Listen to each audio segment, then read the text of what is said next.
T'as vu? Il mange des carottes. Avec... Ah,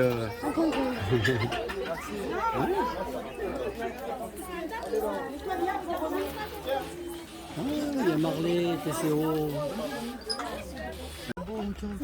Je suis déjà allée avec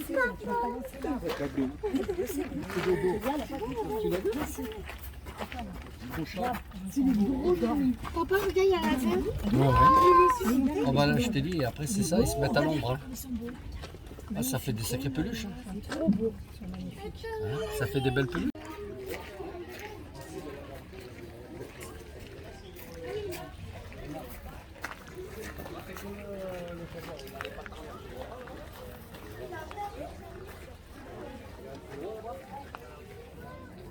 Les animaux sauvages.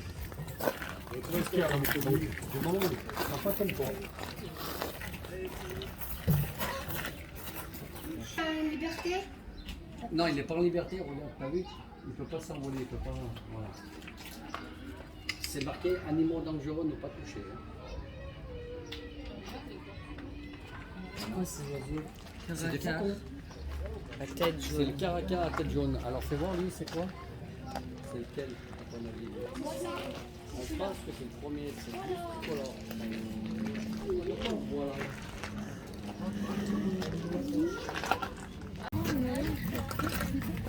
Il est bizarre. En plus, elle fait sa toilette perfecto.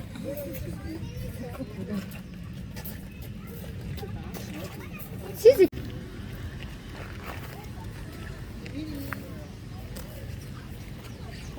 Je peux retenir avant l'herbe et météo. Maintenant, la vache. Non.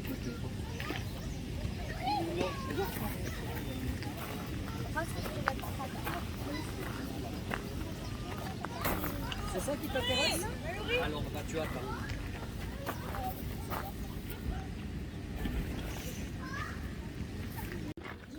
On va l'entendre dans 8 km. Il est où lui? Dans le buisson. Hein? Oh bah elle est là. Papa, il est là. Ah, ça fait un gros minou ça. C'est un chat. Oh, on dirait, mais c'est pas un chat. Si c'est écrit chat. C'est le chat des marais. Marie. Félichon. Et c'est un qui vient beaucoup régime, origine, statut. Ça, c'est un val.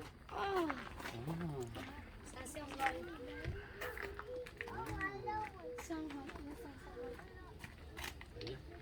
Oh, oh, oh. Il arrive. Regarde. Oui, oui, oui, oui. Miaou. Miaou. Bah tiens, regarde. Il mange quoi? C'est un quoi lui? La viande. Oh, c'est marqué quoi? Une objet. C'est des lames de rasoir. La hyène. Ah ouais? Ah ouais, ouais, ouais. Si Oui, on oui, rentre, non, mais il c'est bon. bouffe déjà. Bah rentre. Non, j'ai pas vu Eh ça. On bah, peut savoir ce qu'il mange. il creuse, c'est des terriers qui creusent. Pour ramasser, prendre des verres. Vient de où?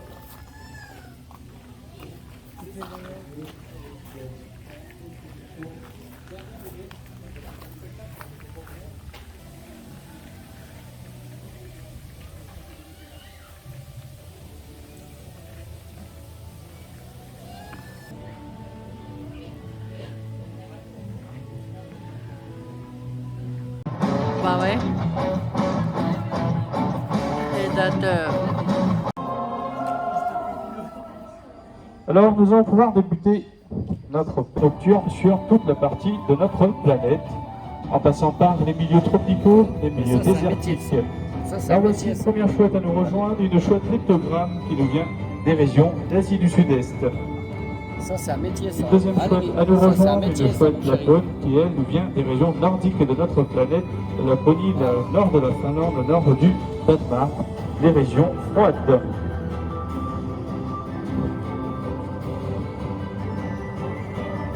Alors les rapaces sont dotés d'un bec crochu qui vont leur servir à déchiqueter la viande et des serres au niveau des pattes de très longues griffes qui vont...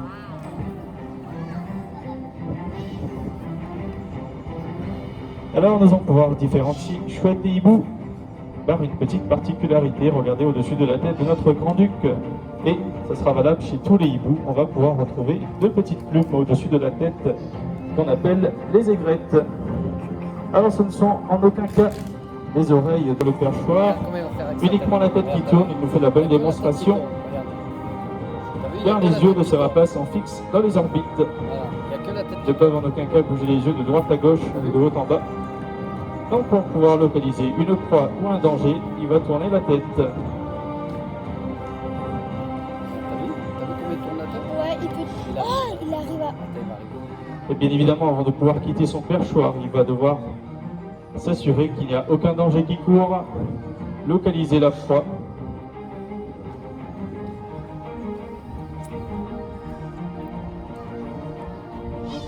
Et le temps pour lui de calculer sa trajectoire. Il a pas envie. On peut voir que nos rapaces nocturnes peuvent aussi également voler Il a de pas jour. envie. Ah oui, il Sans arrive. aucun problème. Ah, ouais. Il mange quoi? Bah, là, est-ce qu'il peut un chaussée là? En France, nous allons pouvoir dénombrer plus d'une dizaine de rapaces nocturnes. Parmi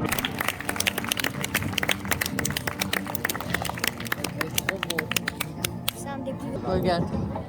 Alors lui, il ne fait pas partie de la famille des rapaces, Ah, il est là. car il n'a pas de bec crochu et il n'a pas de cerre au niveau des pattes.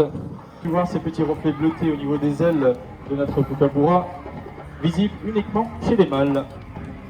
Donc comme je les ai assommés grâce à son long bec. Alors, ça porte bien. Allez, nous allons pouvoir applaudir notre kookaburra. Petit vautour, Oh non, je rigole pas lui. également appelé urubu à tête jaune. Oh, regarde, on en a Son deuxième. cousin qui lui rejoint, l'urubu à tête rouge. Et au parc, vous allez pouvoir voir un troisième cousin de ces petits vautours, l'urubu à tête noire. Eh ben, Alors, nos amis les vautours évoluent différemment. Ils ont perdu cette capacité de chasser, c'est pour cela qu'ils sont strictement charognards. Et ils ont aussi également perdu cette capacité de voler. C'est-à-dire que les vautours vont se servir uniquement des courants d'air ascendants, oh, il passe pas de. très généralement à très haute altitude. Et ce car il va calculer sa trajectoire avant de prendre son envol. La buse de la enregistrée comme parmi le feu de chasse, tout en rasant le sol. Regardez son ombre qui s'est pratiquement réduite.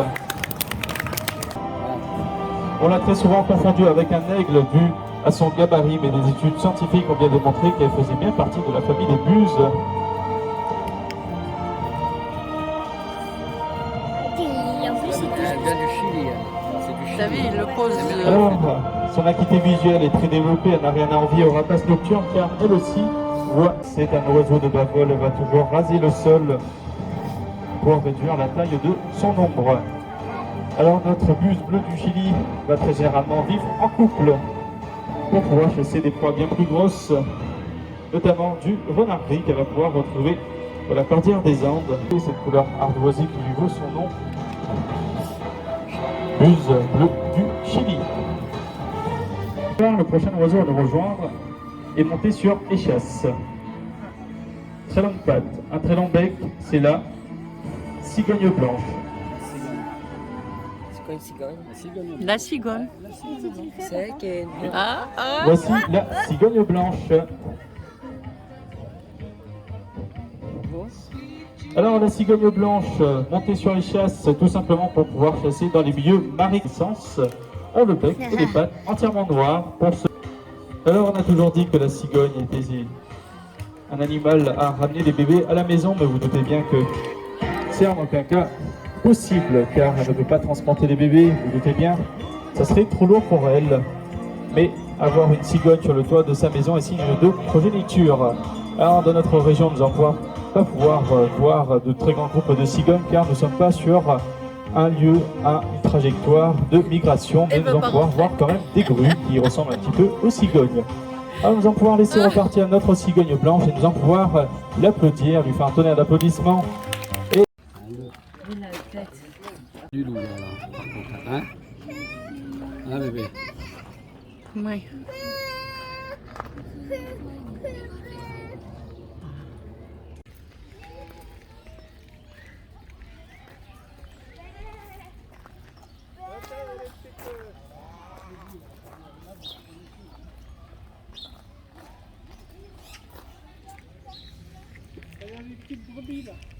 Prends ce qui t'arrive. Faut pas crier. Pourquoi tu recules, t'es barré? Faut pas crier. T'as peur? Kéké, arrête de courir comme le bébé. TCO, recule. TCO, recule. Voilà, recule. Parce que l'autre, si tu vois qu'il fait comme ça que ça bouge, recule parce qu'il va t'envoyer un bonbon là, lui. Tu vas C'est vrai? Ah oui, bien sûr. C'est Il fait comme sûr. ça, avec sa bouche, là, il va bien te viser. Ah ouais? Il va cracher? Bah, tu verras. Si t'as pas peur, vas-y. Tiens, fais-toi. Tiens.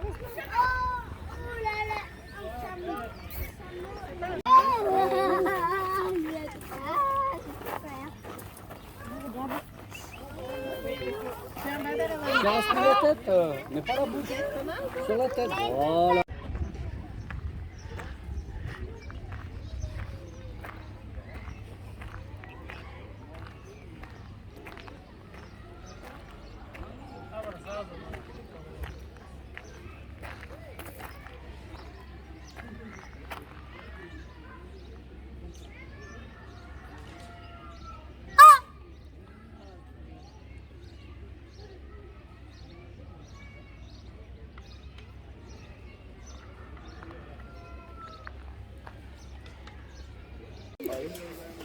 Parce que eux, ils vivent avec des terriers. Et les trous là-bas, c'est eux? Bah oui. Tous les trucs que j'ai vus. Ah, il y en a 1, 2, 3, 4, 5. Il y en a un où? Et regarde, il est tout en haut, tout en haut. Tu le vois tout en haut là-bas de la montagne? Là, Ah oui, 5. 5. Et là, là-bas, tu l'as compté là-bas? Oui, là-bas. Ah, ok. Oh, ça creuse, hein. Regarde un peu comme il creuse, ça fait passer là. Là-bas dessus aussi, sous les fleurs.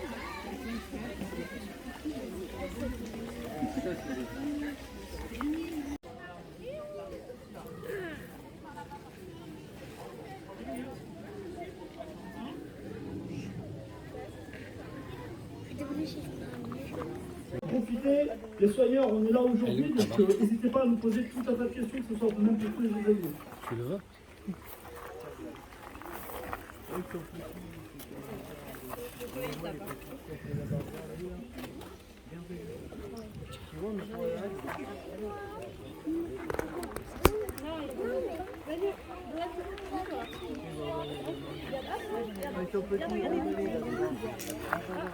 Alors, en face de nous, nous avons des suricates, des animaux qui sont mondialement connus.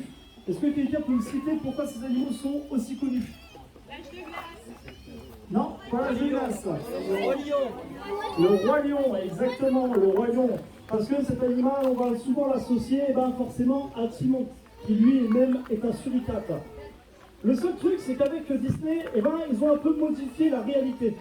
C'est-à-dire qu'à la base, là dans Disney, on voit un suricate qui fait cohabitation avec un phacochère. C'est quelque chose que dans la nature, ça n'existera pas.